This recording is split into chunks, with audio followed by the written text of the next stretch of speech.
你好，欢迎收看《新闻面对面》，我是谢仲。来，一看就可以介绍今天要请到的特别来宾，左边第一位，康社社立法委员林俊宪，大家好；资深媒体人陈东豪，大家好；战略专家林廷辉，大家好；右边为你邀请到台北市议员钟小平，大家好；资深媒体人邵逸夫，大家好；财经专家徐清华。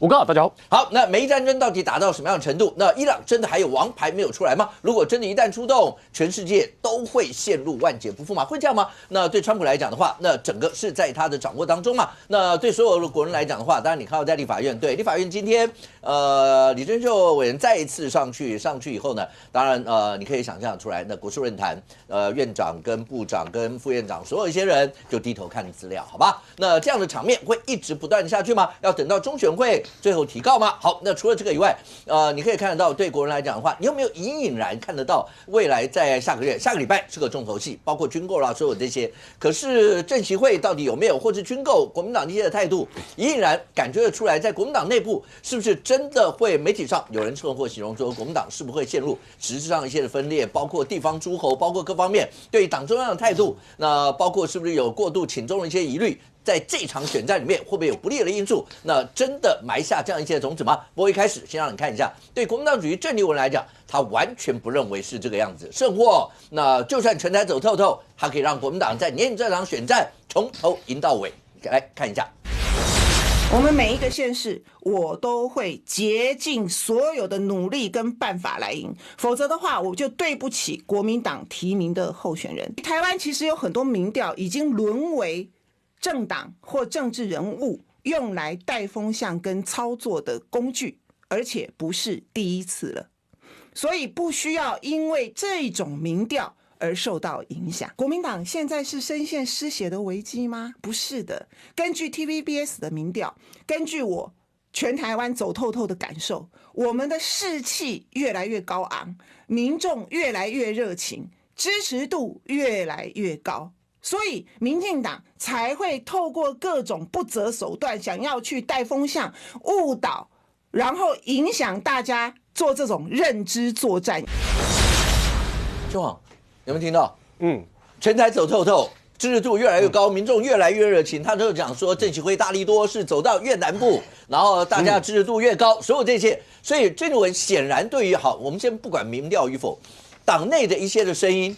你可以听得到，包括因为军购或什么这些，像黄健豪是直接出来跟你讲说，我听不懂什么叫做大力多。但显然你看刚才那个专访的内容，他完全不认为会是这样。对，郑丽文认为自己一定是国民党的大利多，好，他绝对不会把自己解读成为利空啦，所以他用了3个越来越来形容嘛，就士气越来越高昂，民众越来越热情，支持度越来越高，所以听起来呢，在郑丽文的解读里面呢，他绝对是国民党的补品，然后兼利多的这个非常重要的筹码，所以呢，看起来呢，郑丽文跟郑习会这件事情呢，对他来讲，这个都是对国民党的正向的因素啦，所以你看，在郑丽文的解读里面，各位你要想说。最近我们所看的民调这个不管是美丽岛电子报民调，或是友台的民调，那里面的看到的趋势都是看到这个我们讲说双降，哪双降呢？一个是国民党新北市长这个候选人李四川的民调在往下降，另外一个是这个在台南市呢，连谢龙介也是国民党的候选人，他的民调也在往下掉的状况，也就是跟对手的差距在变大。但是在这个情况之下呢，我们看到的民调的状况呢，郑丽文的解读不是这样，他说他跑基层的感受呢，让他觉得就是士气越来越高昂，民众越来越热情，支持度越来越高，所以他把这2个民调呢都解读成为说这个叫认知作战，这个是对手阵营的操作，这个是别有居心。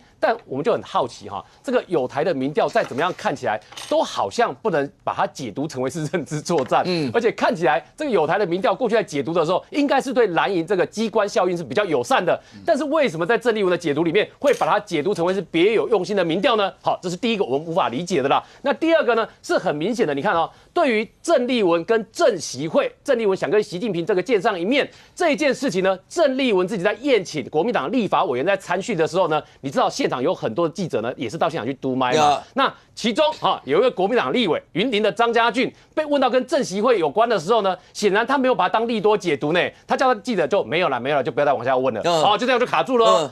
那人家在问他说，是不是像你们主席讲的郑习会是利多的时候，张家俊并没有把它当作正面的这个球来接住呢。所以很显然的，国民党党内的立法委员是怎么看待郑习会跟郑丽文所讲的？越往中南部越有利，显然好像不是往正面解读吧。因为张家俊也是要选。张家俊要选，他要选县市长，对，所以可能要选县市长，像你讲张家俊是这样，刘永改也讲说地方选举去讲这些东西怎么会加分呢？对。所以这就是我们讲的，就国民党党内的解读好像跟郑丽文是不太一样的哈。所以你看哦，郑丽文光是在我们讲说地区的解读跟时间的解读跟大家都不一样。时间的解读，大家的基本的判断觉得越往选举靠，你出现正席会对国民党选情越不利。但郑丽文不这么认为哈，他觉得他越选越有利。然后呢，第二个时间地区上的解读，越往中南部，显然正席会对国民党来讲，这个地方百里侯的候选人应该选情是越有压力。但郑丽文把它解读成为是越来越有利，哈，有压力跟有利是不一样的啊。所以你看到郑丽文的解读呢，显然跟国民党党内呢出现不一样的状况。所以你看高雄市的柯志恩强调地方选举不一样，然后呢，这个谢龙介在台南市也解读成为说这个地方选举不要讲到正席会这个题目。大家显然解读呢跟郑丽文解读的利多的方向是不一样的。所以呢，国民党党中央吹自己的一把号，地方可能这个看起来是保持距离，这把号把它拿出来吹，所以两边各吹各的号，然后立场不一样，这个趋势看起来是明显的。那另外是好，我上次其实在那个5个节目上也有谈过，就国民党这次过年的时候，其实已经很多地方要这个现有的哈，就是说现任的这个县市长，好，跟准备要参选的县市长呢，大家对于郑丽文这件事其实都有讨论，大家对于正席会这件事也有讨论，所以显然他们都不是站在跟现在的党中央郑丽文一样的方向嘛。所以国民党党内呢，现在看起来两边各走各路的方向是越来越明显的。但问题在于说，郑丽文现在这么有信心的去解读说，他的正席会在民调上面会让全党县市长都会赢。这个信心跟底气，我觉得对于国民党的县市长候选人来讲，恐怕信心跟郑丽文是不一样的。最后做个简单的结论哈，就是说看到国民党党内呢要选的人跟不要选的人，双方的分歧是越来越明显，而且很快的在军购这件事情上面，大家的立场呢，很快的就要见真章了。到底是郑丽文的方向主导了国民党，还是国民党的选情被正席会给拖垮？好，这件事情呢，可能今年呢，从3月、4月开始之后，这个情况会越来越明显，也越来越明朗。好，那接下来大家看得到，那当然讲说一个军购案，那它就是刚讲到，包括亲中还是亲美之间立场上各自站队一些的结果嘛。那对国民党来讲的话，下礼拜就要在军购案整个就要开始审。那在所有的过程当中，又会出现什么样一个状况？未来来看的话，那包括正席会跟军购会把国民党里面的路线浮上台面吗？那郑丽文那会得到各方的拥戴，还是出现天下为公？不是国父那个天下为公，是大家一起围着公吗？到底会是出现什么样一些状况？如果真的讲地方走透，小平你要在地方跑嘛，对不对？对，地方走透透嘛，对不对？你的感受呢？你听到主席的感受？国民党里面现在真的隐隐然，大家对于所谓的党中央是不是过度亲中或亲中亲美之间，大家已经没有办法再坐着不讲话了吗？因为现在是一翻两瞪眼，因为川普要求你选边嘛，所以川普是一个令人蛮厌恶的人，可他就是美国总统，是。然后呢，这个连欧盟长久的盟友北约啊，他都弄他嘛，日本也珍珠港也讲。我简单讲就是国民党错失了一件事，天大的机会，因为国民党比较友中，民进党比较亲美，现在看起来是妹妹，这个基调是以前不见得好，可现在看起来这个基调，他即使这样做，然后他也。民调还持续往上走，那我讲重点是什么？就川普的坏，然后呢，可是我们浪费了这个民进党的利空，川普越坏，民进党票越少嘛，因为以前喜欢美国是60-70%，不喜欢习近平是60-70%，那现在变成两个都蛮讨厌的，其实这是一个国民党极大的回旋空间，可是浪费了，我先讲浪费这个原因就不谈了，再拉回来，那卢秀燕急嘛，为什么急？他要选总统嘛，而且他的子弟兵也发言了，代表他嘛，对不对？那总是有个纵深，有个缓冲，不要说他跟郑丽文那么强的直接对干嘛，因为他知道这个时候他非常清楚，不管是这个蒋万，不管是这个卢秀燕，不管江启臣这些诸侯啊，知道3800加 N，2026就选举就很难选，8、9千。可是你们党中央已经提这个啦，是嘛？这就是提了嘛。那现在叫做正副体制，真正的关键不是郑丽文，真正人缘好、最有力量的，然后就让那个不管这些大诸侯甚至总统候选人，甚至徐小新当事人嘛，他提了8100亿等，然后能够没有正面的对干，为什么？因为傅昆萁的力量，跟傅昆萁的人情。这个所谓的政府体制是在党团里面负的力量更大嘛，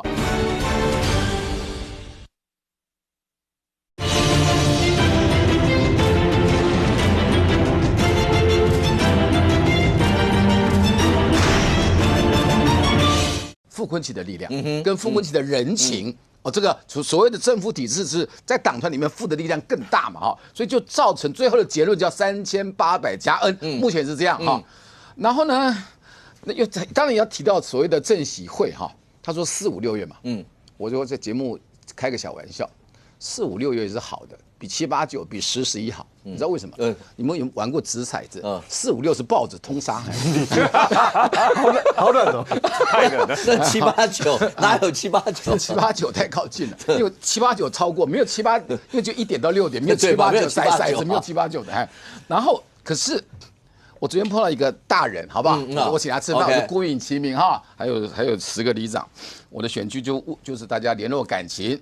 这个大人讲了一个话很有趣，什么？他说要谢谢川普，因为川普跟这个习近平川习会延期，然后说不定4、5、6或是以后就太近了嘛，就没有政协会了。所以没有你们会很开心。他那个大人是这样说，没有的话就是比较平安嘛，这是，所以我解释一下什么4、5、6。好，意思是有了就是灾难就对了。不，那个有他的解释嘛，他的可能比较中华民国派的一个说法，那个大人哈。好，那现在呢，我觉得我们基层的蓝军的选民是无所适从，因为路线有分裂，这第一个。你知道我看到有个新的危机，你知道吗？老 K 的选举，请问你们有没有看到李四川的民调？在黄国昌没有放黄国昌，就是川博跟在对决的时候呢，苏巧慧，你们有没有看那个细部分析？白的票，所谓的我在你节目一定要揭发一下赖清德的阳谋他的子弟兵在我对面什么阳谋你知道？我2020我的票，2024变国科联盟跟着柯文哲走，这些是独台或台独的小鬼票收回来。赖清德要干这个事，你知道？好，那现在也开始发酵，我为什么点出蓝白的危机？因为你看苏巧慧的民调，他剩下10%嘛，他拿了3成，川拿了3%，然后李四川拿了5%。请问你5减3是不是正2蓝白？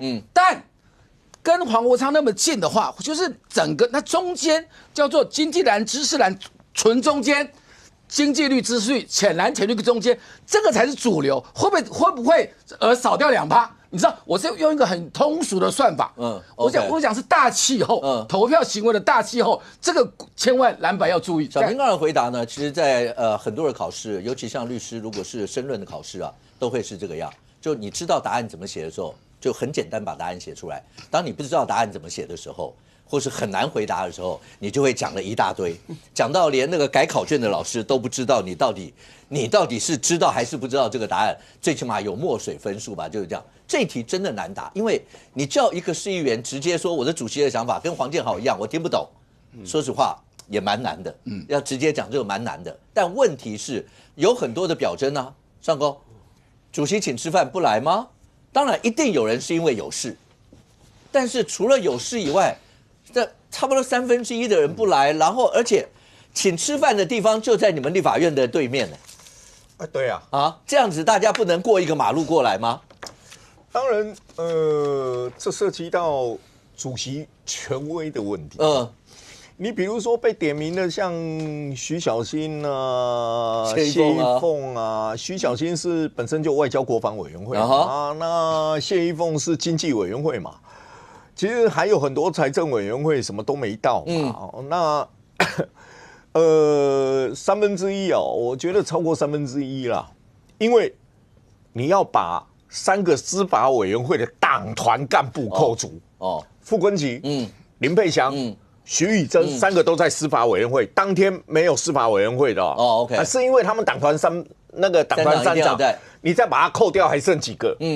所以你看，就是说大家不去，今天是党团做东邀党中央联谊，当然党中央来了6个人嘛。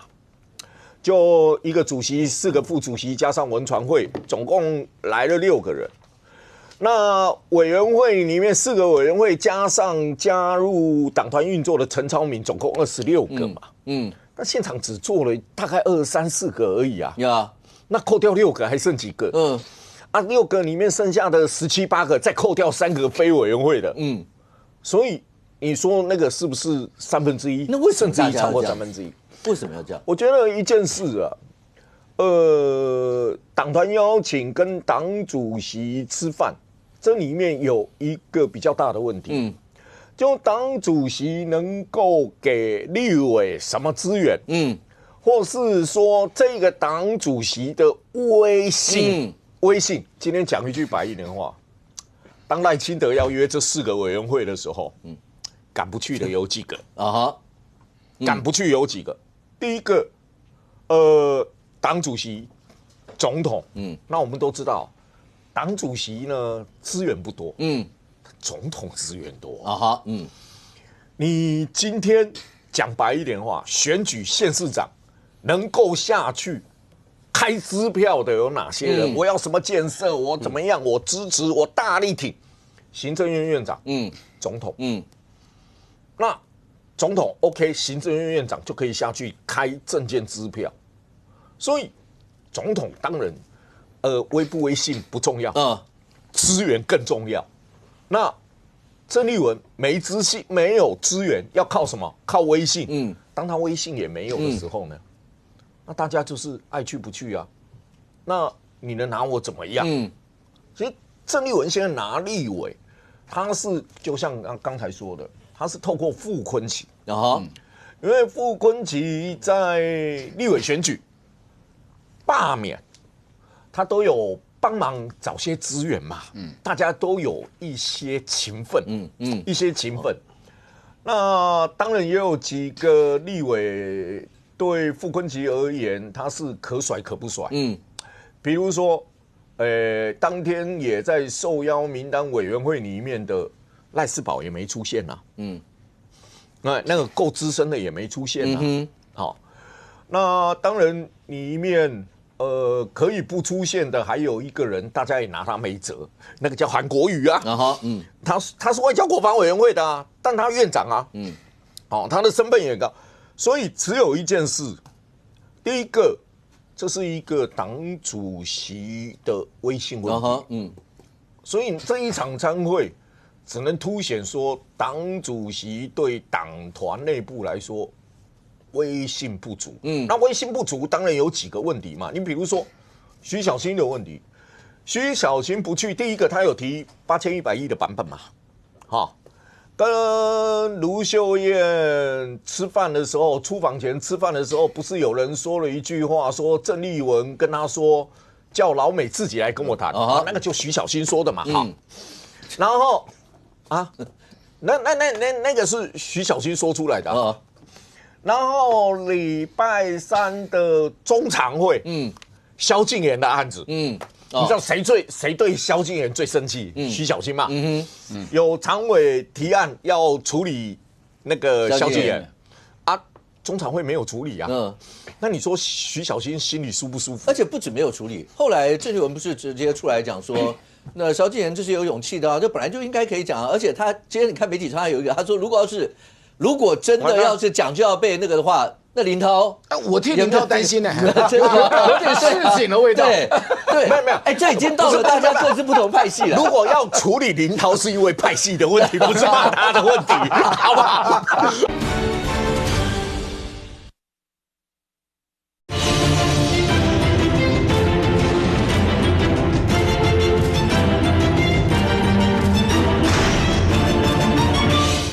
要处理林涛是因为派系的问题，不是骂他的问题，好不好？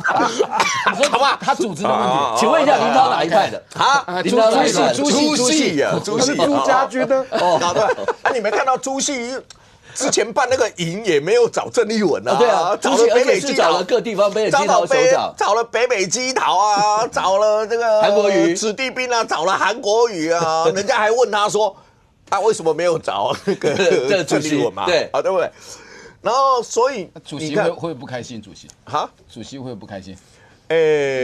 他是一个这样啦，自我感觉良好的人，他什么事情都可以转成大利多啦，这是你们主席的最大特性啦哈。什么事情在他眼中都跟让人家感觉不一样。当然，立院党团对党主席积极在于两岸这一块，其实他们是很担心的。第一个就是，其实你不要看，好像县市长跟立委选举无关，其实县市长的胜败，你手头上能够当上县市长，你手头上要去辅选立委手握的资源，虽然比总统那个比林俊宪他组织少一点，但手头上还是有啊。所以大家里面为了自己的2028，他希望他所在的县市的县市长是国民党的。当然，对啊。所以在这个一考虑之下，他们怎么会认为政协会是利多呢？他们私底今天为什么你会发现很多中壮派的立委意见很多？但你很少看到居民那个跟党中央唱反调。为什么这么少？很简单一件事啊，以每一个人选举。深蓝是一个基础票源，他们只要跟党中央或是什么对干的时候，你要知道深蓝的那一个社群媒体是怎么把他们围剿的，所以搞到大家不满，但他们也不公开出来讲话。那不公开讲话，那就有人自我感觉良好。你看他们都没有骂我，没有。其实是因为那个深蓝的社群媒体的围剿，并不是因为。他的威信，深蓝神功护体对啊，OK。可是现在如果这样一路往下走，来，俊伟直接请教一下，小平刚讲有没有听到？他说你们现在就记得不要说2028，希望在2026这一役就把抗中保台这些全部都直接拿过来用，因为包括政协会的问题，包括军购的这些的问题。那当然，我刚刚就有问了，就是这是不是因为如果没有政协会，你也很难在这个地方把什么抗中保台都拿出来用，再加上军购这件事情，然后赖清德总统。那你说这两天包括又登上海鲲啦，你说包括海龙啊这些，然后同时喊话，因为下礼拜就是军购，这几件事情，然后再透过刚才讲的那些，真的就是打算在2026就提早把两岸议题，包括抗中保台拿出来直接围歼，然后今天郡县眼镜是不是坏了？好像徐志摩圆圆的，很有气质。你希望他讲话要温柔一点，温柔什么？第一个要去见习近平，不是民进党叫他去的。郑丽文还没有当党主席，他在竞选时候他就提了，他当选以后又提，然后3不5时就讲，那最近他更加诠释郑丽文解释他为什么会见习近平，因为他说他这样是对国民党大利多，对吧？这就郑丽文讲的吧？这个不关民进党的事嘛，所以你把这个又说是民进党去打两岸牌，这是郑丽文他很清楚的，他就是亲共舔共，对。那其实不是民进党反对，我们没有能力反对他嘛，那反对的是谁？反对的是国民党内部一些人对，国民党内部有一些声音，反而去批评他，你今年是大选，那你就要搞这个政协会搞两岸，大家怕受伤害嘛，所以。表示说，党内有很多人跟郑丽文的看法是完全不一样。郑丽文认为，我见习近平是为了要救你们，是为了救党内，帮助党内。那你们这些人是怕郑丽文的舔共路线会让国民党在今年选举这个是受到伤害。这个很清楚的是路线的不一样。这关民进党什么事？反而我觉得郑丽文这个人不错那很清楚对不对？我这是填共不理什么样，这不错，至少做党主席这个讲话清楚明了。所以虽然你们会说他自我感觉良好，但是他在提到的，他从头到尾他都没有变对不对？他从选党主席一直跟你讲你们国民党要让他当选，他当然继续执行他的路线。他甚至还提到他想要每一个县市都赢。这个郑丽文当党主席有这样的气魄了这个我们当然是祝福了但是国民党内部的人怎么想，这是另外一件事情。反正郑丽文已经不管你们怎么反对了，他没有听到你们反对的声音吗？那当然有啊。但他怎么能够不管呢？因为这件事情，如果2026有什么闪失，那对他的党主席位置也会有影响啊！怎么可能会不理这些声音？因为郑丽文说，他越往中南部听到支持郑习会声音越多。你都听到这样，我也不知道他去哪里听到的啦。哦，但是他已经也告诉大家，也告诉国民党这些反对的人，不用怕，他就是要走这个亲中去见习近平的路线，然后每一个县市他都会赢。那你能改变他吗？我看很难啊。但国民党内部当然会有其他不一样声音啊。为什么？因为郑丽文只要整天想见习近平，国防预算他就不会让你通过。那他要挡国防预算，郑丽文一定要国民党团支持他吗？那下礼拜国防委员会立法院就要开始审军购预算。第一个他先审特别法了，对，填特别预算的特别预算条例。好，那这个条例我猜啦不会有共识，最后一定是还是送大会去表决啦。可是国民党在这个审查过程，他立场就要出来。那国民党现在要选总统的人，卢秀燕，现在在美国，那卢秀燕她在美国，那怎么讲？她说国防预算很重要，越早通过越好。我不晓得是不是故意讲给美国人听的，但是表示卢秀燕也知道，他要先处理这个问题，而且他先去安排拜访，他先去第一个安排拜访的就是美国。但是美国对台湾不要说军事上了，经济啊，那也是最重要的市场，安全嘛，尤其现在台美关系在军事上的交流，就以这次的军购预算来讲，你看卢秀燕即将选国民党代表国民党选总统的人，他的路线很清楚的，那跟郑丽文就不一样。好，卢秀燕已经跟美国说国防预算很重要，越早通过越好。那如果下礼拜那国民党团又是一片的乱砍乱杀，跟我没关系。对，那这样的国民党内部的分裂又更明显。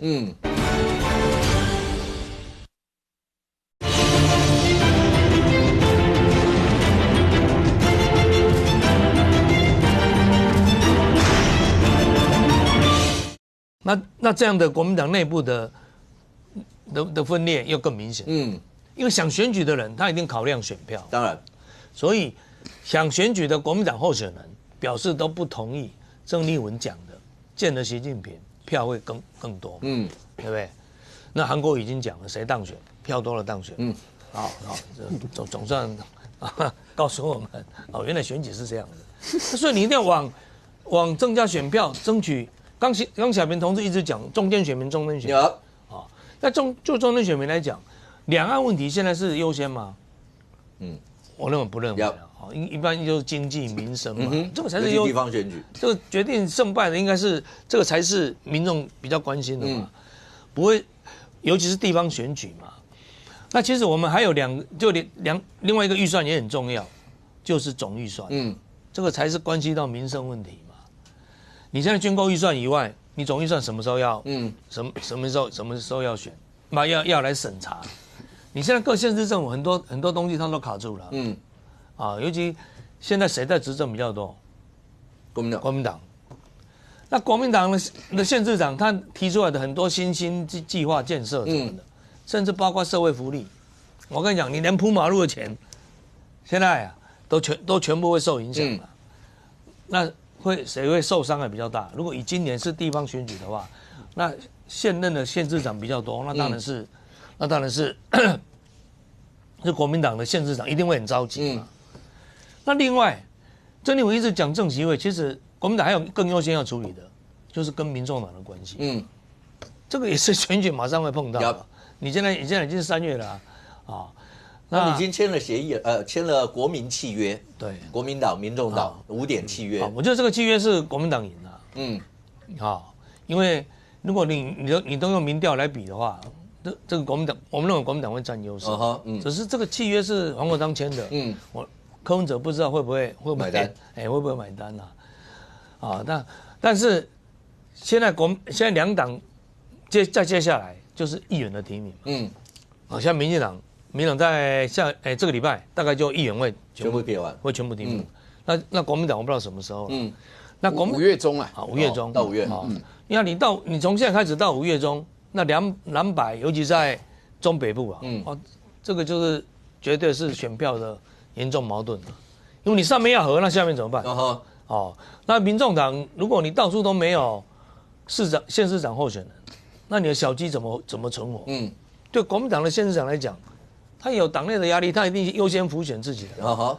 那在提名的时候，难道国民党每一个区的名额，或哪个区，你会考量到民众党有没有人吗？我认为这个就是很快就会进入深水区的一个矛盾了。那这个才是国民党，我认为未来在迎接今年的选举，它比较大的挑战。可是他们的党主席比较关心的是要不要能不能见到习近平。所以我认为如果国民党这个内部这样的问题没有处理好，我比较关心的是他跟蓝白的关系。OK， 可是如果这一段来同好，有人讲说，如果要是真的这么大力多的话，那接下来会不会这场选战就看到很多布条，就是票投某某某，就是支持郑丽文，票投什么的？这以前马英九那个时代出现过的嘛？用过。对，那这招会不会真的这样出现？有人说蓝营很多的，包括各路诸侯啊、地方这些啊，都已经开始出现所谓的东南自保，就我没有办法管你，但是我先把我这一仗给稳下来。可是这一路如果是像刚那样打下来，刚才为什么郑丽文这么在乎蓝白合？昨天在节目里面有来宾就直接讲，他说郑丽文的底气来自于蓝白合，就是蓝白合6大于4嘛。我只要有这6大于4，我不管政协会，不管任何军购案，我采取什么态度，我6就是大于4啊。蓝白合我就是一定会赢啊。不是亲美才有6。不，那你讲的反共不反中，亲美不美才有60%。可是，一般蓝白合不都讲6大于4？中间会质变，连你都怀疑这个论述。我在你节目10年前就讲10个字，10字真言。反共不反中，亲美不媚美。那样才有6，这才有6。大家都。数学不是这样算的，你不能拿2024年的数字来算2026年。我是第一个。小编，你刚才讲的6比4大是用2024年的总统大选数字，我是说那个到现在2026改变，还是会有点变化。你要维持6，就是要有一个主张嘛。但是这是一个迷思，这是一个迷思。现在的情况就是说，需要蓝白合的地方在哪里？宜兰嘛，新北嘛。那其他的像嘉义其实可以不论了，嘉义市，最重要就这2个地方了啦。那新竹县呢？不是蓝白合，是蓝军内乱，好不好？好，那为什么一定要蓝白合？因为你不蓝白合，根本连 PK 的条件都没有啊。依然是这样子啊。新北算不算也有这个问题？那新北现在那个时候讲，这个你现在看到的民调都还只是3月的，所以这个还有7个月时间。变化很多，所以你的意思说不是蓝白合以后，然后我要怎么论述，或是我想要那个不是万灵丹，我想干什么？对，治百病，不是万灵丹，但是不合，一定大逆风，这是第一个。那第二个是郑丽文，郑丽文应该怎么讲呢？就黄建豪好了，因为举别人都不适合，黄建豪是国民党的嘛，忠贞度没有问题嘛，平常也不常上新闻嘛，只有卢秀燕要访美开始，你才会看到黄建豪这位立委大罢免的时候，他许的话也不多，你开始看到黄建豪讲话，好，那大家会把他当成卢秀燕代言人，他又是子弟兵嘛，黄建豪第一次比较正式的讲话，其实在2月27号，也就是卢秀燕夜宴之后的事情，那个时候他怎么去讲卢秀燕去访美的这个事情啊？还有那时候传出所谓的这个美方希望9000亿那个事嘛，他那个时候他在解释卢秀燕跟这个郑丽文之间呢，他说他们是分进合击啊，就是说卢秀燕访美，因为那个时候政协会已经出来了，然后这个卢秀燕访美，然后这个郑丽文访中，这是分进合击。这个就是说我国民党有那一平衡的一个访美，一个访中，这样很平衡。2月27号讲话，到今天还没不到1个月啊，直接告诉你，卢秀燕反美是在提醒国民党不要反美。不到1个月，黄建豪是民进党的人吗？还是他是赖清德的侧翼？有没有任何国民党人可以解释一下？那你说国民党的士气会好吗？但是郑丽文他作为党主席，上任还不到半年，他可以站出来说对不起，我错了，或者私底下跟大家说我会调整。他做得到吗？国民党的党主席很少看到像郑丽文这么喜欢上特定广播的。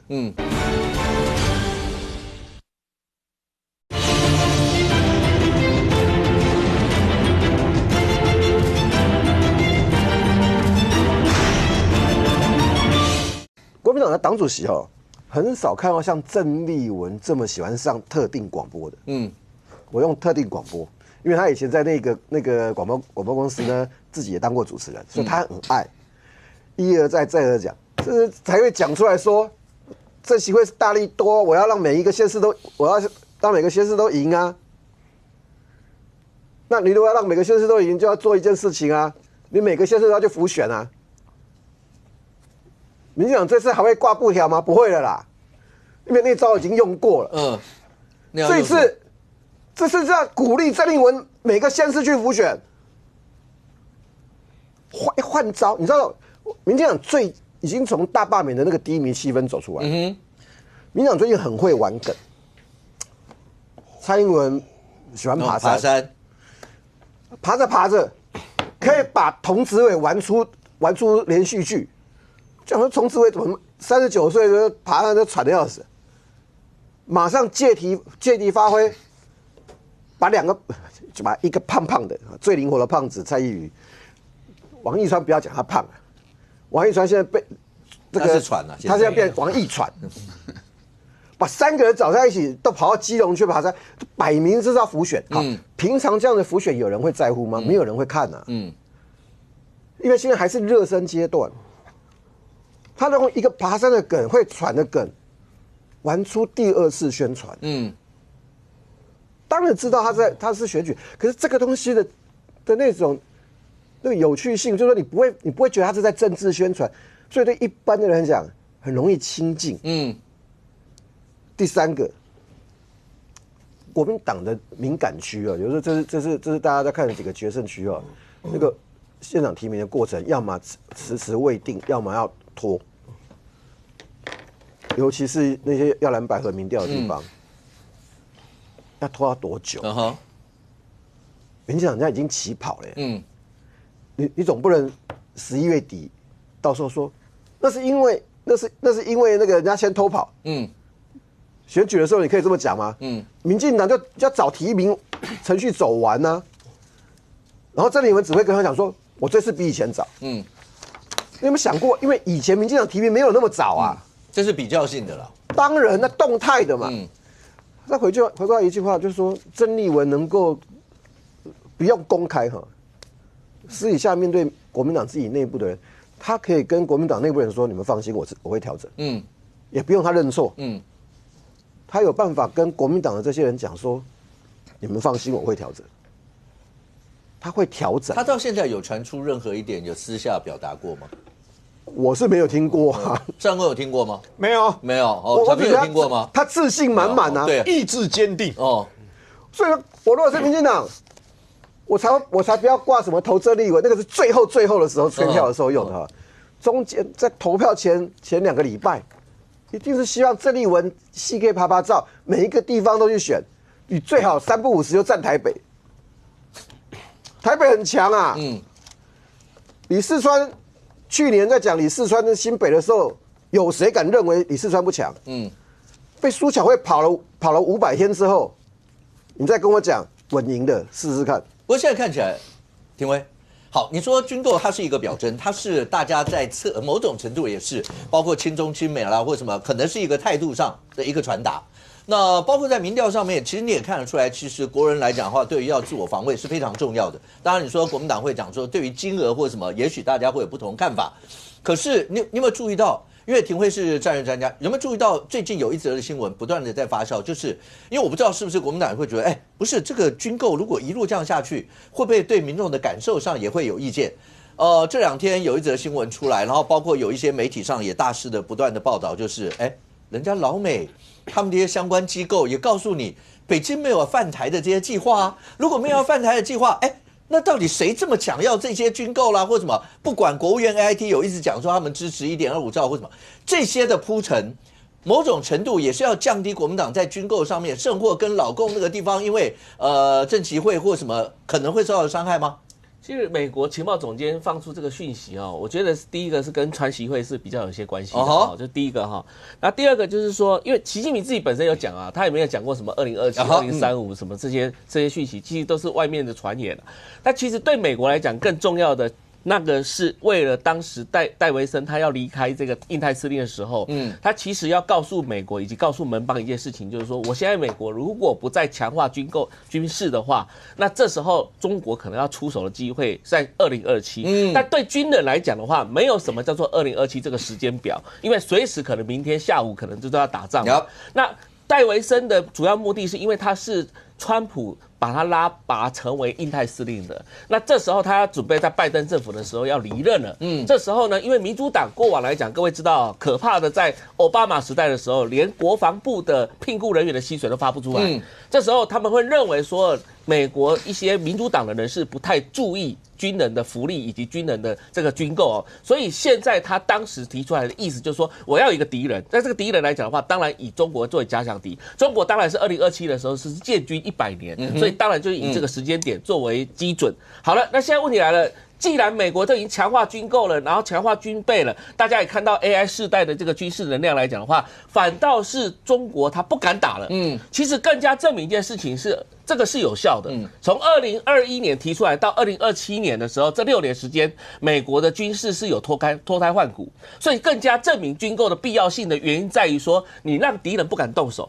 其实美国重要的不让中共动手而已，他不是说要打败中共，但是让not today， 所以这个被美国来讲的话，算是一个成功的案例。OK， 那所以今天来讲，回到台湾，这个军购不重要吗？军购可以让对方来讲不敢出手，那你就维护和平了嘛。那因为我们讲所有的战略动态全部是动态的，他不可能说一直停在那边的。中共也在发展，如果中共他认为说，那我不必要打，我干嘛增加国防预算？他也增加7%，不是吗？今年来讲的话，达到1.9兆人民币啊。所以简单说，就是说今天美国它已经达到，所以可能过几天之后，你会再发现到，中国可能是2035年的时候要动手，中国可能2049年要动手，所以这些都是美国的计谋，它等于是它的阳谋，告诉大家说它就会这样子搞。但是回过头来，我觉得国民党内可能看不清楚情势，就是因为你一直被郑丽文带着走，这样子的话我觉得这个。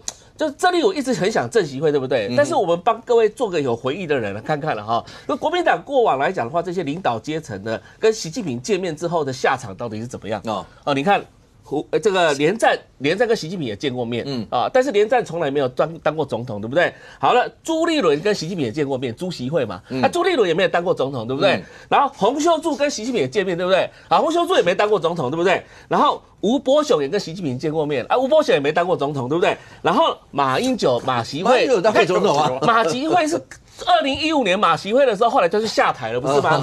对不对？他反倒不是当总统，是下台，你知道吗？时间到了，当然要下台。对。然后萧万长也跟习近平见过面，也萧万长没当过总统，然后再来宋楚瑜也跟习近平见好几次面，宋楚瑜从来也没当过总统，是不是？所以其实跟习近平见面的下场其实都没有很好啊。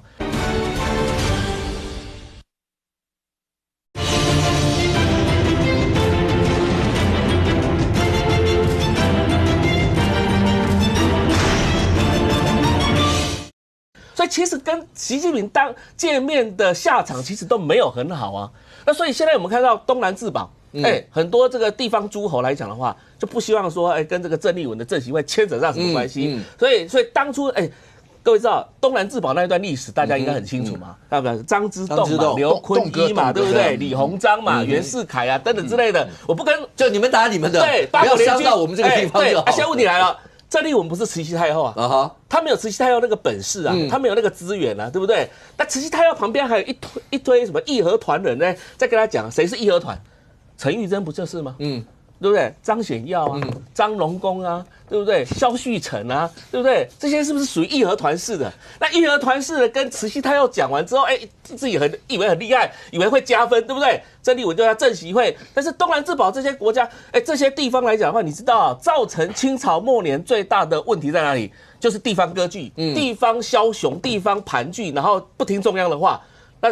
郑丽文，你难道要让整个国民党内部来讲，未来整个地方不听中央的话？因为你看得出来，现在正在朝这个方向走，就往那个方向走了嘛。现在已经不是什么亲美派跟亲中派的问题，现在是整个党中央未来会视为的问题。到时候你号令不出党中央，号令不出巴德大佬，那怎么办呢？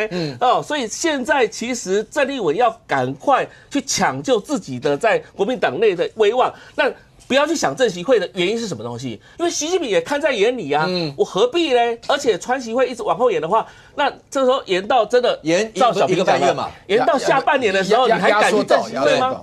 所以这个事情来讲的话，说不定川普也看着台湾的选举，故意的把它一直往后这个期限往后延哈，说不定没有川习会嘞，说不定取消也不一定啊。那习近平最后 G20 要12月的时候才会到佛罗里达跟川普见面了，那你难道压到12月吗？所以这个事情来讲的话，到时候你想太多的话，你可能最后什么都没有。廷辉刚前面提的，小平，你们真的感觉出来那个东南自保，包括各路诸侯这样，你打你们的，不要伤到我们这些地方，不要跟着郑丽文胜或义和团走，是这样吗？有感觉出来吗？当初张之洞等人的东南自保是保持元气，希望大清不要因为。不管英法联军，不管义和团，不管了，反正就是保留基本的元气的。好，那现在是八国联军，对八国联军，反正一连串下来了，反正。然后第二呢，就是现在呢，县市长的选举，尤其是6都当然想赢嘛。那我讲过，区中竞争才会赢嘛，因为选举一定是这样子的。蔡英文的选举为什么是成功的？你知道吗？因为他弄了中华民国在台湾，就那一套。搞了我们一些票走，就是那当初独派有没有很生气？也是生气。就换句话说，谁能够按耐了独派绿的，蓝的能够按耐住那个叫深蓝，然后当他们不造反，往中间迈进，这就是胜利方式，但不容易，不容易。那我要讲，不能一直往那个深的那里头栽啊。深的重点就是你怎么安抚，就深蓝的领袖有他的有价值。那本来有一个人是非常重要，对我们来讲。叫韩国瑜，就韩国瑜你不能说他是统派，但是他可以按但统派听他的，对吧？韩国有这个本领，你管他他就厉害嘛。那所以韩国瑜这时候真的起了一个非常此时此刻，第一个他叫立法院院长，他地位实在够大。第二个呢，那韩国瑜有时候要跟我在你节目讲过，他跟傅文琪的党团总召权力分立，他也想奋力一击啊，发挥这样的影响力啊。我相信，而且韩国瑜的表现是有改变哦。军购上他是呈开放态度哦，跟卢秀燕比较接近哦。所以一个深蓝的教主，还不是统派，这个人太好用了。你就统派的话，你中华民国派或其他中间会排斥你。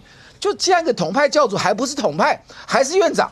我觉得这个时候韩国瑜跟卢秀燕真心的要密切合作，才能挽回这个颓势。目前这个大概念就以韩国瑜为主导，当然中间过程不容易。韩国瑜要跟傅文琪谈，那就是8、9千亿，马上就去复委。国民党我觉得国民党就可以解套了。OK， 因为我们的观众对于包括小平，因为小平是台大政治系的，所以如果要讲那，我为什么刚刚一定要讲那是八国联军，不是英法联军？对，因为英法联军第一次是咸丰8年，第二次咸丰10年，2次英法联军其实清廷已经元气大伤，到了后面更不要讲对八国联军的内战。可是为什么我们今天聊一聊会聊到八国联军呢？是因为东南自保，然后国民党真的会出现这些。军训委，你要不要简单回忆他刚刚讲说，韩国瑜跟卢秀燕两个如果小平刚用到颓势哦，就可以把国民党的颓势可以拉回来，可以吗？第一个卢秀燕现在在哪里？美国。那卢秀燕去美国访问的时候，会不会国民党出现一些紧张大家反对的声音？不会啊，不会嘛。那去中国就会。那表示说。这个就是很清楚嘛，那民意基本上，在台湾国民情感，大家一定比较亲美嘛，而且大家也知道台湾的经济国家安全需要美国支持，要不然卢秀燕去美国，为什么国民党没跟掉？不敢懂，他没人敢懂，也没人敢反对。但是曾立文要见习近平，见了没有？还没有。刚才讲没几年了，国民党就什么东南自保什么八国联军的造船。所以国民情感在哪边？国民党自己内部很清楚。但是你知道是这样子的话，那你有没有办法能够符合国民的期待？如果你说你反对郑习会，或者说对郑丽文的亲中路线大家会担心。但你国民党在立法院一样挡住了国防预算，把它砍得四不像。这个是很有可能的，因为其实不有党主席啦。在政治的权力运作上其实一个政党的主席，他比较不会怕县市长不听他。但党主席绝对不允许党团不听他的，不跟他不同路线。所以党主席一定会紧紧抓住立法院党。所以各政党都会设一个所谓的政策执行长，政策会的执行长，政策会执行长就是一定要跟总召对接。那政党主席一定会关切谁是总召，这个是必然的。那现在国民党，我觉得最大的问题不只是郑丽文了，还有一个傅昆萁。所以现在其实是正副体制。所以你说韩国瑜，那韩国瑜他现在路线当然稍微有调整。他现在最近越来越比较像一个立法院长。这李谢瓜就稍微讲一些跟傅昆萁不一样。大家都说你怎么变？韩国瑜我看行意调啊。那表示以前根本没有韩国瑜角色。大家看到的就是傅昆萁。那我刚刚有提到民众党的角色，柯文哲当然会恐吓郑丽文嘛。说现在有几个县市可能会由蓝转绿。那就是要凸显你一定要跟他合作，你一定要跟他谈。那希望国民党不要中计啦。这伊就是爱用安尼来给你骗去跟伊讲嘛。你不要忘记蓝白合当年柯文哲有签字呢。签了字后来还是撕毁嘛。对不对？尾要嘛是避免啊，变得啊。所以希望郑丽文要保持头脑清醒，不要被柯文哲给骗了。但是因为你蓝白一合就害死国民党的小鸡了。你怎么办？会害到小平吗？小平大概在国民党让我变平民。大概跟林涛所以我们来看，我是觉得接下来如果以我民进党的角度来看，我比较看蓝白合在于选票上的会不会反映在这次的县市长选举。选举不会是1+1啦。如果1+1的话，那民进党不用选。白的票在质变，我一开始就讲，其实那个是非常关键的一个因素，要细细的研讨。不过现在看起来的话，那蓝白合签完了国民契约，然后那5点协议以后，那接下来会不会有刚才来宾所提到的蓝白合这些？可是有一段，因为今天刚刚前面讲到，包括李宣秀在国事论坛上面也已经，然后包括对着院长、副院长，然后部长，反正大家都低头看资料，他就还记得吗？在媒体上面，柯文哲在受访之后也讲，他对于李珍秀告诉他，你不是单纯的一个立委，你现在是陆配的代言人。看起来这一段，那李珍秀真的深得心法。今天的发言里面，你仔细听听，绕着这方面走来。陆配是台湾人的骄傲。陆配更是台湾孩子的妈妈，是中华民国的一份子，应该受到平等的基本尊重与对待。陆配没有对不起台湾。陆配村里长与李珍秀目前都具合法的公职身份。今天如果本席只是一般民众，能站上这个发言台吗？在此，本席严正呼吁民进党停止歧视与霸凌，不能再追杀陆配。上公，显然他完全深得心法了，他现在已经是跟陆配画上等号，所以然后包括民进党追杀所有这些，已经不是针对一个李珍秀形塑出来的。柯文哲传授的心法就是，这是针对整个陆配，包括家人了。当然，柯文哲跟李珍秀说，你不要再讲你自己，你应该要讲陆配，当然，他是把李珍秀的问题扩大成为陆配的问题，所以把村里长拉上来了嘛。好，把村里长，当然也有几个村里长被解职诉愿嘛。好，他把村里长也拉进来嘛，他形成一个叫做，你看不是我，你看有几个村里长也一样被那个剥夺资格嘛，等等的问题哈。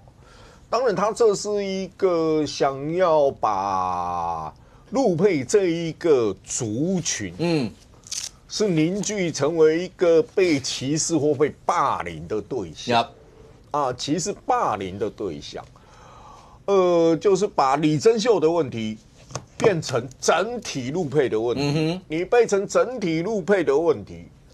然后你就在这其中里面，政治思考跟选举思考就是选票嘛，选票嘛。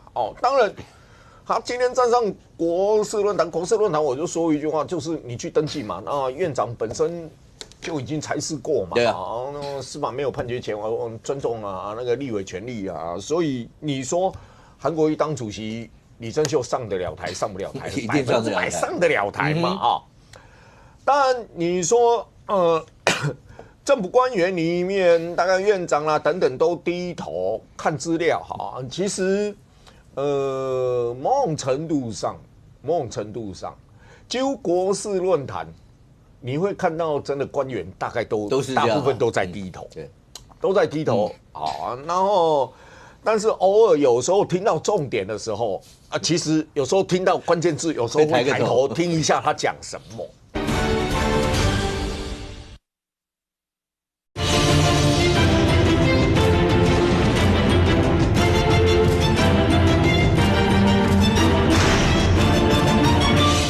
其实有时候听到关键字，有时候会抬头听一下他讲什么。但是对李珍秀就是从头低头到尾，这是一个自行政院一致的态度嘛。我认为你是一个民众嘛，我认为你不具有立委的资格嘛，所以你讲什么我都不理你，我都不理你。那当然，李珍秀受到了柯文哲的影响，一直在讲陆配他是把这一个东西一直在无限的扩大的过程当中，他会掩盖了什么？他会掩盖了你所谓的法律问题，法律问题、国际法的问题等等的问题，他把你转换成一个执政党在歧视欺压陆配的问题。其实他不跟你讲法律问题。那当然，你看，柯文哲教李珍秀这一个问题，其实某种程度上都已经跳开法律问题，我根本不跟你讲法律问题。讲法律问题不见得是好事。我直接跟你讲，某一个族群的问题，然后我去影响，去让这个族群想办法产生共鸣。如果他们产生共鸣，那我就很容易在这其中里面得到支持与选票，支持与选票哈。可是总统，这个支持与选票是不是拉到国民党的票？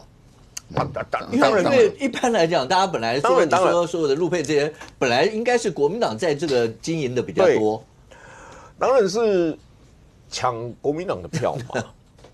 当然是抢。你像柯文哲很早就说，陆配的扩展是200万人，身份证他们也主张要改成4年，然后提了李珍秀，现在又用李珍秀在谈问题，其实某种程度上你可以看得出来，讲比较难听一点，其实李珍秀就是柯文哲的筹码，李珍秀就是柯文哲的筹码，但是你因为今天这个问题，一般的陆配在家庭生活中走出市场上面，你到最后是谁让这一批人身份尴尬？其实是李珍秀其实是李珍秀所以一定会得利吗？未必因为柯文哲虽然要把它扩大到陆配，但陆配认为。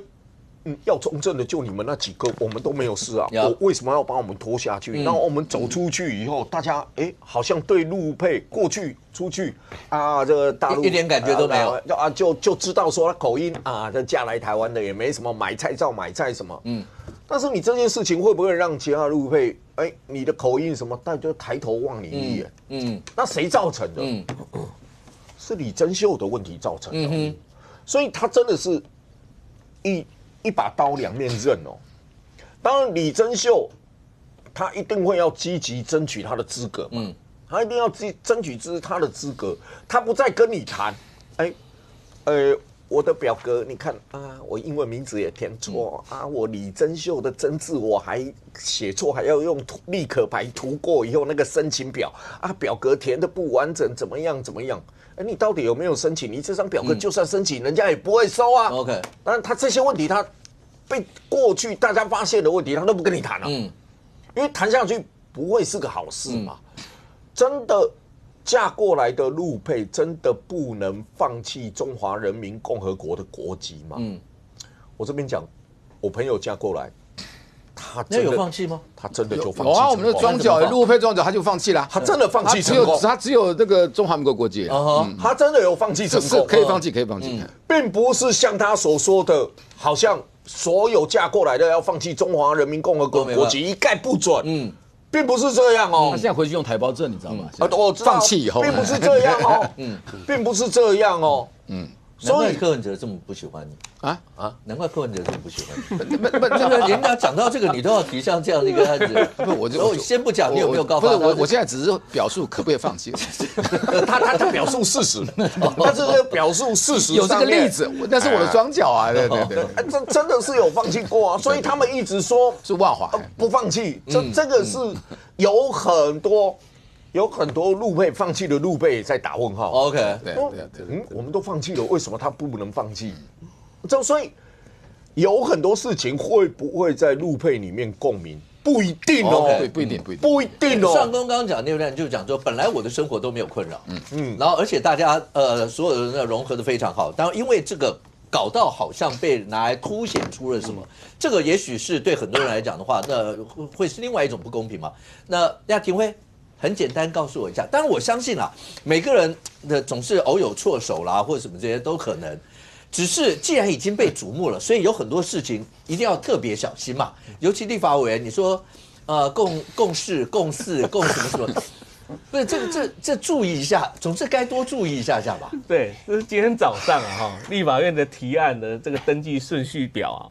结果呢，李珍秀这个助理告诉他说，我们要提总共4案啊，一共4个案子。对。结果他这个后面备注，你看到上面写共事，写那个共事乙，已有共识的案子，共事案所以我在想他可能是听到的是那个卷舌就是北京话一定要共事，有没有？所以才不是共事所以这种写错，可能是他这个听到的可能是因为北京话的原因，所以才变成这个事嘛。不过他蛮不错的，为什么？因为这个是正体字啊，就繁体字。繁体字他反而没有写那个简体字那你其实也要给他鼓励一下。OK， 对，我跟你讲，因为这些一定会当被瞩目的时候，有很多像这些事情，我觉得因为你知道，就一定有很多人把包括以前的麦宇珍委员发生过的事情，一定就会拿出来。是啊。那可是我就讲，就因为这样要更小心啊。但是金华刚才讲到，对柯文哲前主席来讲，有没有注意到？第一个，因为下礼拜326。要宣判嘛？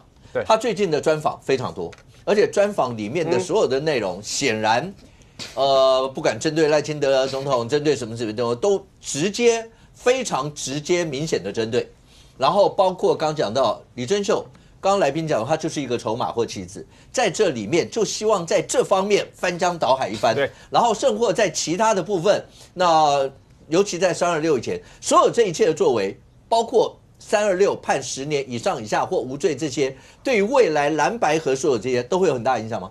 当然会有影响我先讲一下柯文哲现在在做什么了。就柯文哲现在做的动作非常的简单，就他要把他的声量尽量极大化。那极大化的过程里面，在更大的目的是，他要把他的之前的柯粉也好、小草也好，能够召集回来多少就召集回来多少。好，包括李珍秀这件事情也是一样。所以我把它连在一起讲第一个是先讲李珍秀这一块你会发现李珍秀这件事情对柯文哲来讲，他可以让他的声量一直保持有新闻曝光跟能见度。然后另外一个，他要塑造一个效果啦，因为柯文哲从2014年他的幕僚帮他打造的选举策略，一直用到现在，都11、2年的时间。那同一招都叫标签式政治。什么叫标签式政治？有金句，有语录，然后把标签贴完整，单纯的叙述能够传播，这就是最好的传播。所以呢，你看他给李正秀策略是一样，你只要丢4个字就好，歧视陆配。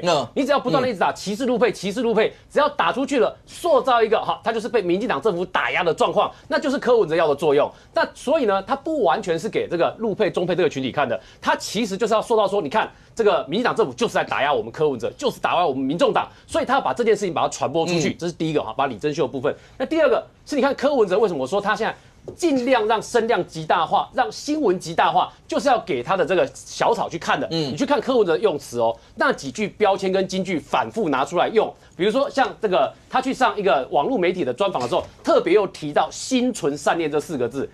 五哥，你知道心存善念这个梗柯文哲用多久了吗？从2014年柯文哲选市长，然后到2018年柯文哲连任市长的时候，这个选举的过程里面，不断的一直用这个梗，然后甚至呢，到去年跟今年呢，他也不断的一直用心存善念这四个字出来。我给大家看看你能不能判断是哪一年柯文哲用的4个字你看这上面这个2014年当时还民进党跟柯文哲在整合的时候，屡复反对然后柯文哲出来讲的话就说心存善念就可以解决。然后在选举过程里面他不断的一直讲到心存善念，尽力而为，把这几个字不断的抛出来，甚至把它做成图文的梗，做在自己的这个脸书上面。那你再看这个，他连慈善音乐会的献唱，柯文哲呢在 YT 上面的标题压的都叫心存善念，尽力而为。2014年的时候，那你再看下面下面这2个在什么时候？你看。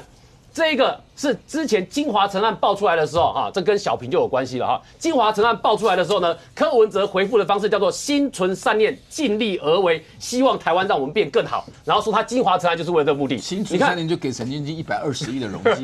我现在在解释他心存善念的梗用了很久。小平你还讲？你再讲，我怕什么呢？没有关系啦，因为他不在蓝白河的范围内了啦，你确定啦？他在蓝白河的边界外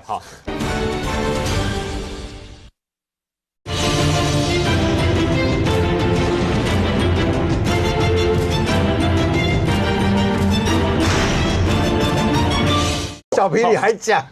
你再讲，我怕什么呢？没有关系啦，因为他不在蓝白河的范围内了啦，你确定啦？他在蓝白河的边界外然后所以你可以看到心存善念这个梗呢，从2014年一路用到金华城案的时候还在用，即便呢柯文哲讲的内容跟他后来做的不一样，那他也是在用。比如说我举几个简单的例子这个之前呢柯文哲曾经讲过说，批评别人2014年选举的时候他讲的话批评别人不会让自己变好，抹黑别人不会让自己变干净，负面攻击不会让选举往正面提升。以上这一段话，柯文哲2014年的时候讲的。请问柯文哲这11、12年来攻击了多少人，骂了多少人，然后做了多少这个标签化的事情比如说讲那个脏话当人家抬轿选举的都是黑道，请问这一句话是不是在抹黑别人？有没有攻击别人的嫌疑？有吧？可是你看柯文哲的金句跟他讲的话不见得有关系，但金句对柯文哲来讲很好用，流量很高，所以呢，你可以看到现在呢，面对到326的这个司法审判之前呢，柯文哲还是抛了这个心存善念、尽力而为这几个字出来。同一句话，他在做什么事情？他在召唤他自己的支持者嘛，他在召唤他的小草嘛，也就是说，他不希望326那一天单纯的司法如果判决完了对他很不利的话，就结束了，就没有然后了，那不是柯文哲要的结果判完如果被重判就没有然后了，这不是柯文哲要的结果。所以很显然的，柯文哲现在呢就做2件事情，一个是把声量拉到最大，另外一个呢是把他的小草希望集结过来，然后把所有注意力都抓过来。所以呢，以便虽然我们不知道柯文哲是不是一定会这样做，但显然他现在是为了326在做准备，把所有的政治光环跟能量通过这样把声量重新抓回来。所以你可以发现柯文哲在做的事情呢，这些过去他常用的金句，他会反复的一直出来。所以这也是为什么这段时间他要透过大量的媒体曝光，能去就要去，因为他要让这段时间能把他抠回来的人尽量抠回来。所以你看柯文哲对自己是这样子，那李正秀帮他来讲也是一个有聚集镁光灯的另外一个效应。OK， 小平，那我讲像俊雄委员特别在乎蓝白河未来会是什么样一个光景，那你对于蓝白河当然是中间非常重要的一个角色。OK， 那不管在那个边界内还是边界外，可是你怎么样看？包括刚刚讲。李正秀其实那个陆配的票，我们就讲大部分以前会归国民党型的，但显然柯文哲也看到了这一块，包括刚刚讲那个判决，在326那天的判决，你现在自己在看到326那天，你预估会是什么场景？我预估会，他具体求刑28.5年嘛。我的看法是，最重要的是10年以上会判的，就违背职务受贿罪，他会认定1500是钱，好。然后这第2条图利罪5年以上嘛，5年以上我就会判个。那时候就好像判了9年吧，具体求刑9年，我觉得会维持基本的刑度，因为实在是蛮图利的，金额太大。但法官也会搞政治，就是我不失法官的立场，你犯罪我就判你。然后呢，对于这个政治现金跟叫公益侵占，5年6年，我觉得会轻判，可能2年3年，就加起来28，可能变22。我讲，但22啊，就22很重，我的个人看法，就大家326就可以看嘛。打一下钟小平个人，对我个人看法。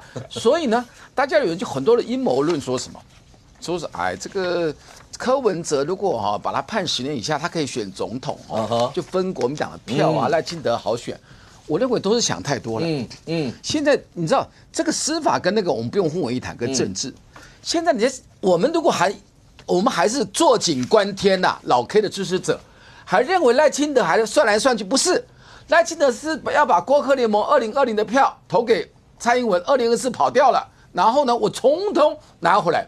所以我在你节目一开始讲很重要的一个质变是什么呢？请问你白是不是非常讨厌？白前一阵做民调是比那个蓝的还讨厌绿还讨厌赖清德，赖清德仇恨值蛮高的嘛可是为什么30%的新北市的要投给一叶知秋，要投给李四川，50%就5%对3%，那5减3是2%，那请问你整个大方向往主流走比较多2%，还是算计这个蓝白2%？所以再回到李珍秀，你知道柯文哲在想什么？你知道吗？一个珍秀是不是各自表述蓝绿白嘛？那我们就痛彻心扉，你抢我陆配的票。请问你最新的民调，黄国昌是不是9.8？在新北。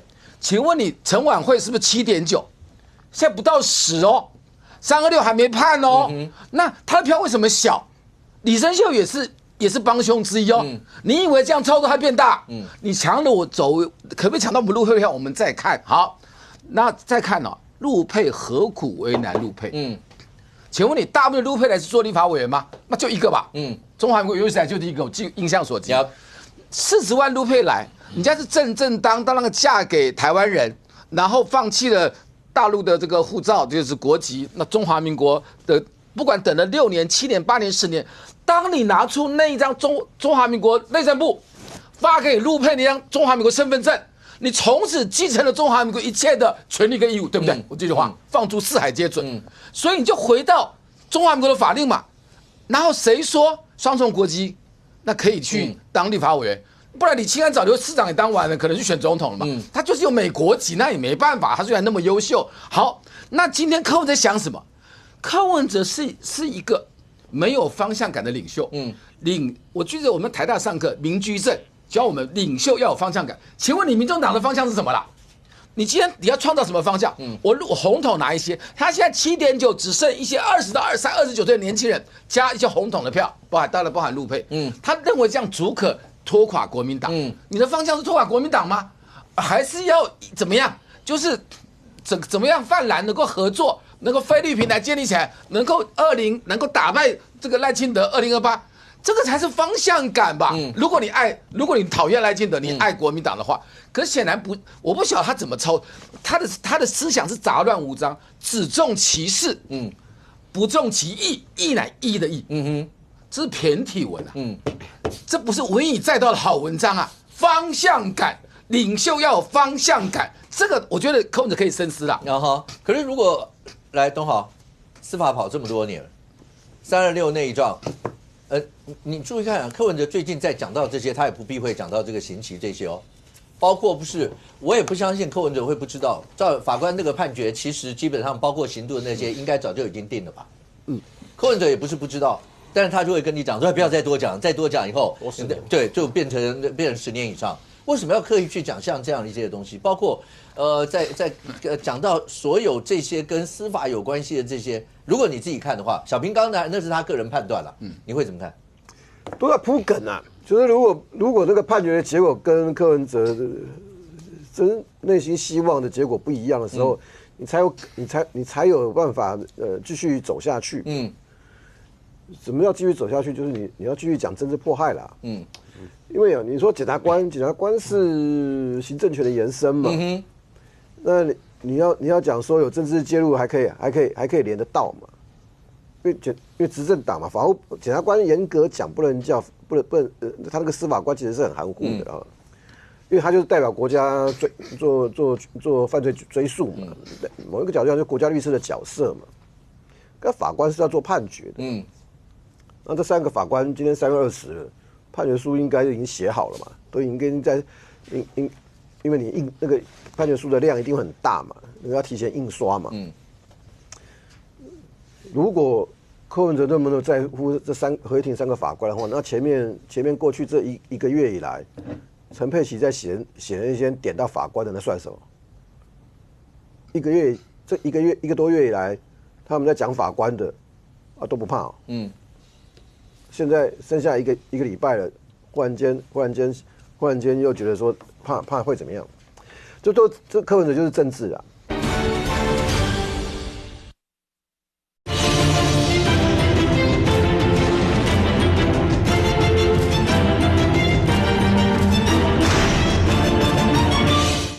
现在剩下一个礼拜了，忽然间又觉得说怕会怎么样？这柯文哲就是政治啊！我的判断，合议庭会怎么判，我们完全没有把握。就是150年的部分，我完全没把握。那要看法官新政里面对证据力的认定，是从严还是会宽，那个就差距就很大。但是一定有罪，图利那个大概跑不掉。那虽然叫图利，一样叫贪污治罪条例。但是对柯文哲讲的政治上翻盘的意思就不一样。可柯文哲内心真正会想要的是什么？柯文哲是相信政治的，老故事，也是当年很重要的故事。从调查局出来之后，哭哭啼啼的去找柯建铭。他从调查局出来的时候，当年因为台大的那个研究费案的事情，在柯建铭那边哭哭啼啼。柯建铭没有讲过柯文哲这些，我没有听过老柯讲柯文哲的事情。那一样都姓柯啊，一样都是新竹人啊。柯建铭怎么去救柯文哲？看了一下，太多教授都中了，直接跟国民党谈嘛。国民党这边也有需求嘛，因为也有很多国民党的人，研究费啊，或者是反正都中，两边坐在一起谈嘛，一起解套干嘛？修会计法，会计法修完就除罪了嘛。柯文哲上次怎么不用面对起诉的问题，就会计法修完了。修的过程当中，不小心无党籍立委那事情没有处理好，教授的那个不见了，就闹了超级大笑话。那件当年修会计法的事情，国民党也因为这样受伤。修会计法用修会计法解套，那是当时是两党共识。为什么我要讲这个东西？柯文哲还没有从政之前，他就知道政治可以解决司法问题，但是他会这样子讲给你听吗？不会，他一定要跟你讲，司法不能成为执政者的工具。司法不能成为执政工具，那你当初去找柯建铭的时候，那时候柯建铭他们是在野党了。你是在讲什么？你是在哭什么？从调查局出来就赶快去找老柯啊！当然后来因为跟民进党不好，也把老柯骂得要死嘛。这就叫政治。那一审我觉得他是做好心理准备的，不管那个结果怎么样就是他最后只是看那1500怎么解释。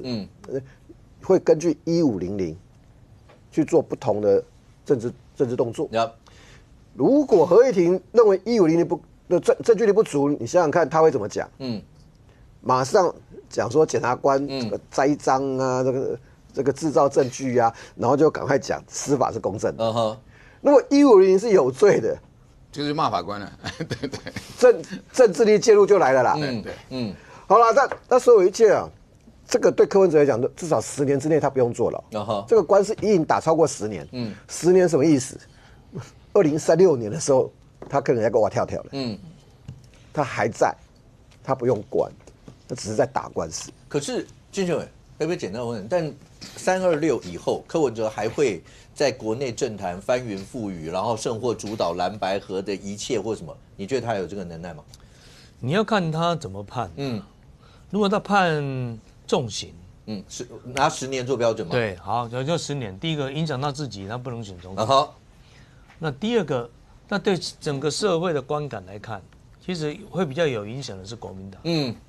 民众党那些小孩是信仰所以你要怎么跟他合作？自我迫害啦，黑啦，这都是玩弄的啦。所以柯文哲要不断的制造这样的一个氛围。所以你看，赖清德啦，民进党迫害他啊，每当回去当家参加因囝的毕业典礼。你看李彦秀这个也是在打压民众党他被判刑，当然一定就是冤狱嘛。他一旦做到这些当然。因为他已经达到一种信仰的程度，所以他的支持者大概比较不受影响。那国民党你就要考虑了，这种人来帮你助选，你要吗？要，他要。所以你可能可以拿到一些柯文哲的票，但是搞不好跑到票会丢掉会更多。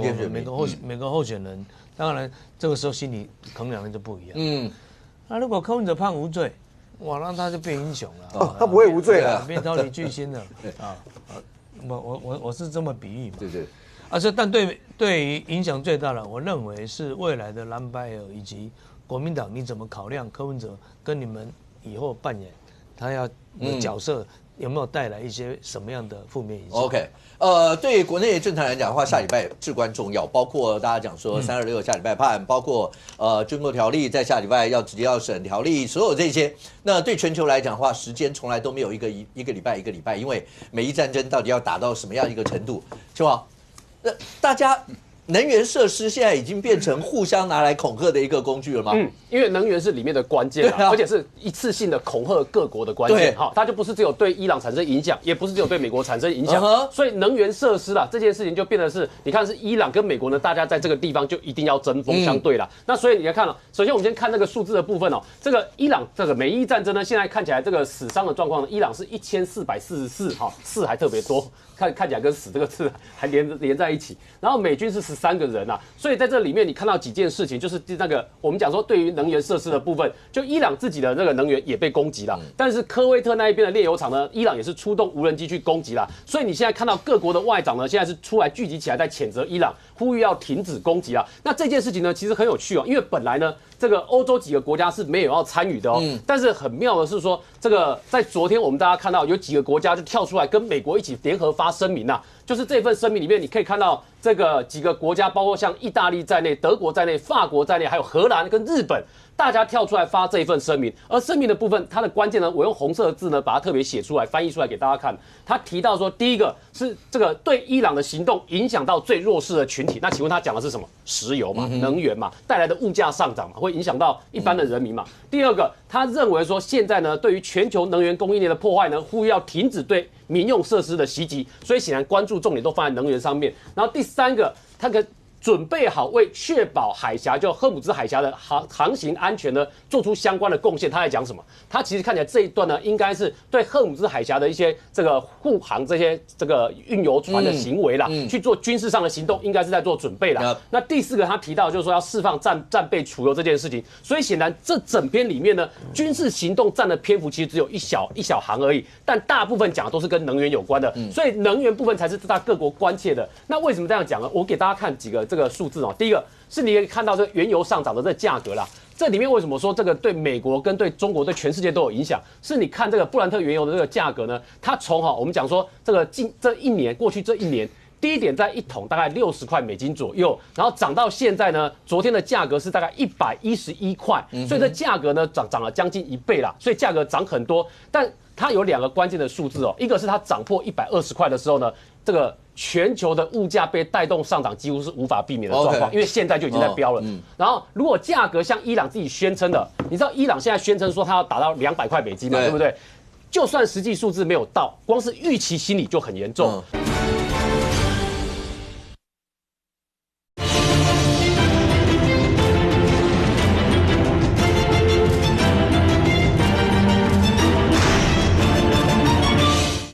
就算实际数字没有到，光是预期心理就很严重。所以呢，等于说这个状况呢，对美国来讲影响也会在。然后所以你看这边我把它列出来，就对美国的价格哦，你看这是美国的这个汽油价格的波动曲线哦。那上面这一波啊，这个高点的部分给各位看啊，这个高点的时候是俄乌战争的时候，导致能源价格大涨哦。所以你看后来下来了之后呢，现在又被带上去了，被带上去。现在在美国的这个汽油价格是1加仑大概是3.718美金左右。那为什么我要讲这个数字？你可以看哦，为什么对照上面这个曲线哦，当俄乌战争让这个石油价格，美国石油价格破4块钱美金的时候，对当时的民主党政府跟拜登来讲有没有影响？有哦。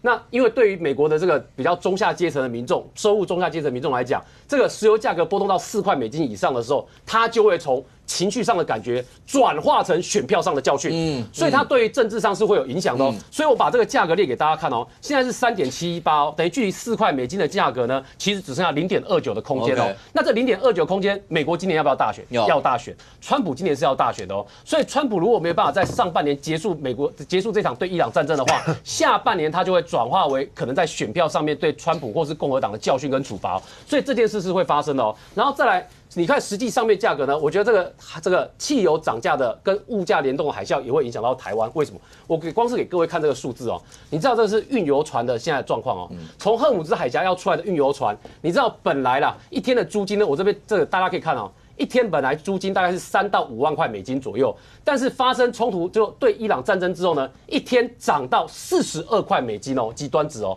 这个。就等于那个运油船的租金呢，涨了大概10倍左右哦，所以金额很可观哦。然后第二个是你看这个战争保险的费率哦，战争保险的费率从0.2%涨到10%，是涨50倍哦。所以你看战争险的费率多少？然后再你看那个单次过境赫姆兹海峡，就是你的运油船要经过赫姆兹海峡，你要保险的这个保费，你知道这个保费呢？战争之前是15块美金哦，战争之后涨到180万到360万美金哦。所以你看，这个单次要通过赫姆兹海峡的保费涨到这么高的数字，那你问一件事，这样的金额会不会反映在油价上面？当然，所以我们现在讲的都不单纯是油价纯粹本身的这个价格高低而已哦，光是保费灌进去，它的价格就会有这么大的波动。所以它的影响在于说，现在有没有运油船是从赫姆兹海峡出来的？还是有，还是有。伊朗并没有每艘船它都供给得到，但即便有，你光是看到这个保险的费率的上涨呢，就会导致汽油价格的波动啊。所以这也是我们讲说，这个战争呢，大家观察指标就是在今年上半年的时候，它有没有机会落幕？它如果没有机会落幕的话，到下半年来说，它就有可能变成今年金融市场非常大的黑天鹅。OK， 但田辉现在看起来的话，那赫姆兹海峡当然那个地形上面，当然也有它的一些的特色。但是对美国来讲，最近一直在传说到底有没有已经在地面开战啦，所有这些。美国真的会要去打地面战吗？因为包括看从冲绳调部队哪里调部队，而这整个打法，媒体上有一些的报道，就是你到人家那个地方去打，而伊朗的地形又适合伏击啦，或所有这些，那对美国来讲，一旦打进去，真的就会变成伊朗口中的越战的另外一个翻版吗？媒体上还有报道，伊朗还有一张王牌没有出，胡塞武装，那真的这么厉害吗？对，这个我先讲哈，这个美国的油价的问题啊，因为当时拜登他是讲求绿能的啊，但是川普一上台之后，马上开了很多油田哦，所以川普是讲说啊，赫姆兹海峡对美国的影响只有1%，对其他的国家像日本95%，在中国91%，所以他其实讲的说，我只要美国自己能够控制住，那其实涨价是你们这些亚洲国家或者是其他受到荷姆兹海峡影响的国家。但是其实这件事情对美国来讲是一种威信的问题。它反倒是大家会认为说，那你如果真的海峡被控制住的话，被伊朗控制住，那代表你的自由航行已经垮掉了。当然，你自由航行垮掉之后，就代表你的美国帝国跟你的霸权是垮掉了。所以现在来讲，美国不得不去做这件事情，就是派了远征军到这个地方来。但是我要讲了，从军事上的角度来看的话，你如果派一个所谓的迪里波里号的这个2栖作战舰，2200名的这个兵力要到中东去，还大拉的来让全球都知道，然后现在已经走到新加坡了，现在已经走到马六甲了，现在已经走到印度了，这种是根本不符合所谓的这个所谓的兵家常识，你知道吗？然后人大拉了，这无疑就是宣传战的感觉，你知道吗？所以到了那个地方之后，你真的是不是去占那个岛，或者是打那个岛，其实是迪里波里号的事情吗？还是中央司令部的事情哦？其实我觉得他要去做，早就可以做了，而不用等到迪里波里号到现场去才去做这件事情哦。那最重要的是，因为这个海峡的确是很难控制的哈。为什么呢？你看这个海峡哈，它的最窄处大概将近是33公里左右，33到39公里。那其实它是中间有一条线是分隔两国的边界，一个这边是所谓的阿曼，底下是阿曼，上面是伊朗。所以伊朗它要骚扰的话，第一个先在伊朗境内骚扰，另外一个就是越过边界到阿曼的领海内去骚扰。那阿曼里面呢来讲的话，它是有航道的哦，所以现在美国要防范的是什么东西？就是那种孤狼式的，就是不受控制的。然后所以就基本上就是还有包含那些什么海上布雷啊，因为它有各种各样的布雷，现在就是各国的扫雷舰要过去，特别像日本的扫雷舰是全球第一的扫雷舰哦，再加上其实过往来讲哈。这个美国跟日本，其实在波斯湾战争的时候，就是第一次伊拉克这个战争的时候，早就有在波斯湾境内来讲的话，因为当时伊拉克部署了很多水雷，其实全世界最有扫雷经验的是美国跟日本啦哈。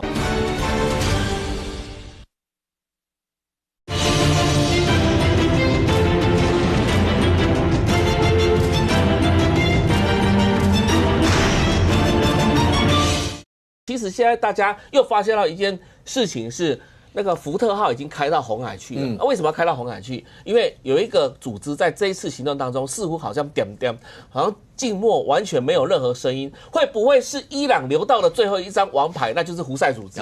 为什么呢？因为胡塞组织在也门境内来讲的话，上一次虽然被打了差不多，但是这一次来讲，似乎没有像真主党这样子被响应啊。对，因为真主党一响应的话，那个领导人马上就被以色列干掉嘛哈。然后现在胡塞组织会不会就是等什么东西？就是你的荷姆斯海峡到了一个临界点不行的时候，我同时间在红海跟苏伊士运河同时也给你搞一些事情，但这时候不是全世界两边的这个国际重要的通道来讲的话，同时间往上涨，那谁受得了，对不对？所以现在其实伊朗它这边就不对称作战就是告诉你说你美国搞我啊，我基本上我就用这种方式来处理。对。不过我们看到这2天就昨天以色列又去打哪里？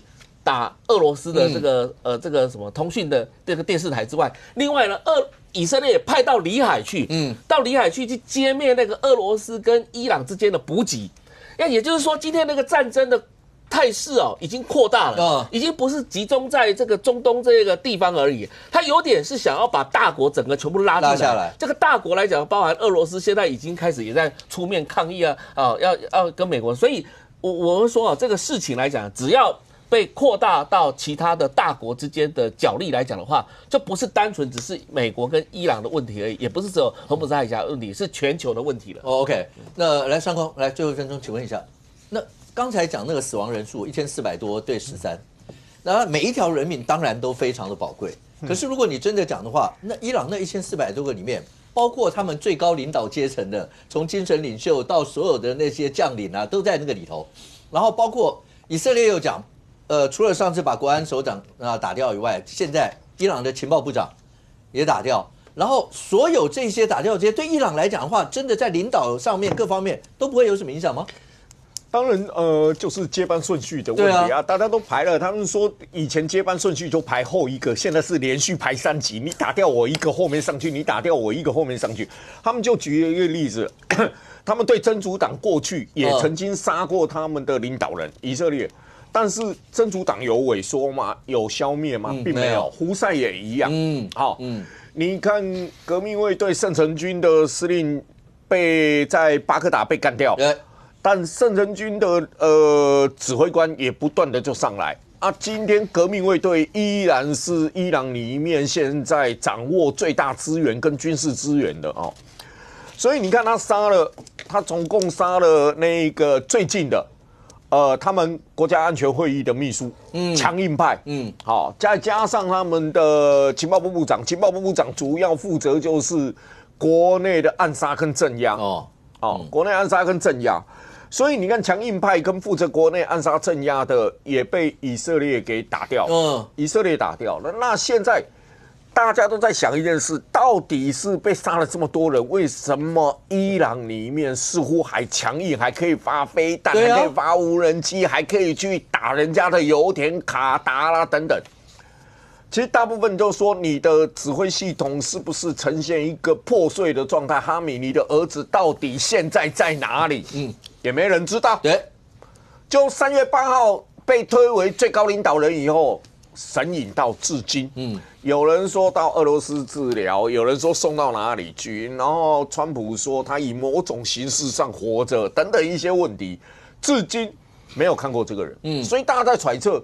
你的伊朗的指挥系统是不是破碎到现在，是以革命卫队所掌握的所有军事跟经济资源里面在抵抗美国？现在不知道。所以他们说你屠杀式的，你用这种猎杀式的，能不能推翻神权政府？他们是过去你也曾经不断的用猎杀的方式把真主党的领袖。一个一个杀，但真主党今天依然在跟你抗衡。胡塞组织你也杀过，但今天他依然在跟你抗衡，并没有倒过。